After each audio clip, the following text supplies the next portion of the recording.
I'm delighted to be here with two retired generals, General Pollock and General Leish. The three of us will be speaking. We are here today to discuss what has been a great injustice to more than 200,000 women who are serving on active duty in our military. Women now make up almost 15% of our active duty military, and they serve in a wide variety of critical roles in theater, roles such as pilots, drivers, mechanics, medics, just to name a few. Many of them have served on the line of fire in Iraq and Afghanistan, and tragically, 144 women have been killed in action during the wars in Iraq and Afghanistan. These women are currently denied some of the same rights that they are fighting to protect. Under current law, a woman serving in the military who is the victim of rape or incest is denied access to affordable abortion care. The military, as her health care provider, is legally restricted. Let me say that again. Under the law, the military, as the health care provider for women serving, is legally restricted from paying for an abortion if the pregnancy is the result of rape. For service women who earn as little as $18,000 a year or who are serving overseas, this can represent a huge barrier to accessing the care that they need.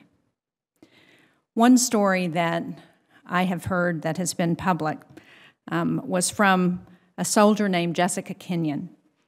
She joined the U.S. Army in 2005, and she was planning to make the Army her career. She was raped by a fellow soldier while she was stationed in Korea. The military could not pay for her to seek an abortion, and she was unable to have a safe abortion off base. Unfortunately, she was eventually discharged from the military due to the trauma that she experienced as the result of the rape, and she ended up suffering a miscarriage. This is just not acceptable. Bans on abortion coverage exist for millions of women who receive their health care through government programs. But these bans, under the Hyde Amendment, allow coverage of abortions if the pregnancy is the result of rape or incest. Federal civilian employees, Medicaid recipients, even federal prison inmates are guaranteed affordable access to abortion in cases of rape. But the women who are serving us in our military in uniform are on their own. I'm happy to report that we have taken a very big step to address this unjust policy. Last month, the Senate Armed Services Committee, and by last month I mean 2 weeks ago, passed the 2013 National Defense Authorization Act. Included in that bill is an amendment that I introduced to repeal this policy and to allow the Department of Defense to provide affordable access in cases of rape and incest. By repealing this special restriction on the Department of Defense, we're bringing its policy on abortion coverage in line with the policies governing the rest of the federal government. And put simply, this is about equity. This is about treating our women in the military in the same way that we treat women throughout the rest of civilian government.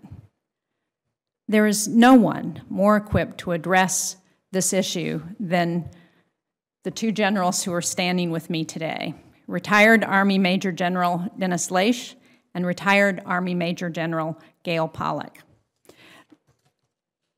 General Pollock is going to go first, and let me just say we've got the bios that we have distributed, but she is a former chief of the Army Nurse Corps. She was the U.S. Army Medical Command and acting Surgeon General of the Army in 2007 before retiring, and she is currently a professor of nursing. General Leish served 35 years in the U.S. Army, 14 in various command positions, last as commander of the 94th Regional Readiness Command at Fort Devens, Mass., and he is currently Ohio Dominicans Patriots Program Director. So we're very pleased that they're here, and they have been part of a coalition of retired men and women who have served in our military who are raising this issue as an issue of fairness and equity. So, General Pollock, thank you for being here. Thank you very much. As the Senator said, I'm Major General Gail Pollock, U.S. Army, retired. And it's a pleasure to be with you today, and especially with Senator Shaheen. And I want to begin by thanking the Senator for her leadership and courage on this very important issue. Our service women are very fortunate to have a champion like Senator Shaheen fighting on their behalf. I served in the Army for 36 years, and in the course of my military career, I served as the acting Surgeon General, was the commander of the Army Medical Department, and the 22nd Chief of the Army Nurse Corps. Therefore, it should be of no surprise that I continue to take great interest in the issues affecting the health of the men and women in our armed forces. Whether they're stationed in the U.S. or in a conflict zone, every member of our armed forces deserves to know that they will get the best possible medical care whenever they need it. Given that, I was shocked when I learned that under the existing laws, the Department of Defense must deny military women beneficiaries insurance for abortion except when a pregnant woman's life is endangered. Unlike other federal coverage, military insurance provides no options if you're the victim of rape or incest. This is simply an indefensible policy. It makes me incredibly angry to know that after a sexual assault, our servicewomen, the wives, the daughters, who each serve and sacrifice for our country, lack the same insurance coverage that other women in America enjoy. While we appropriately show empathy and compassion to federal employees, women in prison, and women enrolled in Medicare, we don't show that compassion to women in the military services. Congress has said to our servicewomen, you're on your own. That's simply wrong. Although you see only two of us as retired senior leaders standing here, General H and I are joined by many, many other veterans who support the Shaheen Amendment because it's the right thing to do. While we serve in the military, we can't raise our voices about laws and policies that are determined by our civilian leadership. And willingness to serve under that civilian leadership is one of the essential keys to our democracy. When we leave the military, we can become the voice for those who continue to serve. That's why we're here, to represent those who continue to choose to serve our nation. When a servicewoman is raped, becomes pregnant, and decides to end a pregnancy caused by an act of violence, she should not have to scramble to find funds to pay for that. She should have coverage for the health care she needs. Other women insured by our government already have this coverage. This isn't about politics or ideology. It's about basic fairness and equity. I'm here today to urge Congress to make sure that the Shaheen Amendment becomes law this year. We can't delay any longer. We cannot use our military women as political pawns. We must take care of our troops. For more information, you can go to the web, standwithservicewomen.org, and join us. Thank you.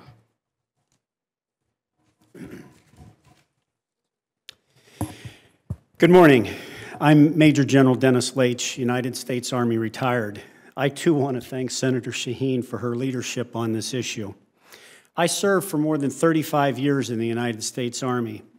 From the time I joined the Army in 1971, I was told that one of my principal jobs as an officer was to take care of my troops. I'm here today because the current law flies in the face of that obligation. By denying insurance coverage for abortion in cases of rape and incest for our servicewomen, our military has failed to meet the needs of our troops and their family members. This wrong is compounded by the fact that our government provides civilians, such as members of Congress, their staffs, and their wives and daughters, with abortion coverage in these difficult circumstances. Military women deserve the same care and compassion. Women compose almost 15% of our military today. serving with courage and distinction in every branch of service. Lifting this ban is not only a matter of basic fairness, it's also a matter of ensuring military readiness. As more and more service members learn of this unjust ban, the morale of our troops will suffer, adversely affecting recruiting and retention. Today, I stand with Senator Shaheen, General Pollock, and the members of the Senate Armed Services Committee who voted for this amendment because, like them, I do not believe our government should turn its back on a servicewoman in her hour of great need. The health and well-being of our military depends on our willingness to care for service members no matter the circumstances. All of our troops, male and female, voluntarily put their lives and limbs on the line for our freedom. We should provide them with the best medical care possible. It's a matter of trust between the American people and those who serve. The current law betrays that trust. Our troops sacrifice every day to ensure our safety. We need to do the same for them by lifting this ban. Thank you.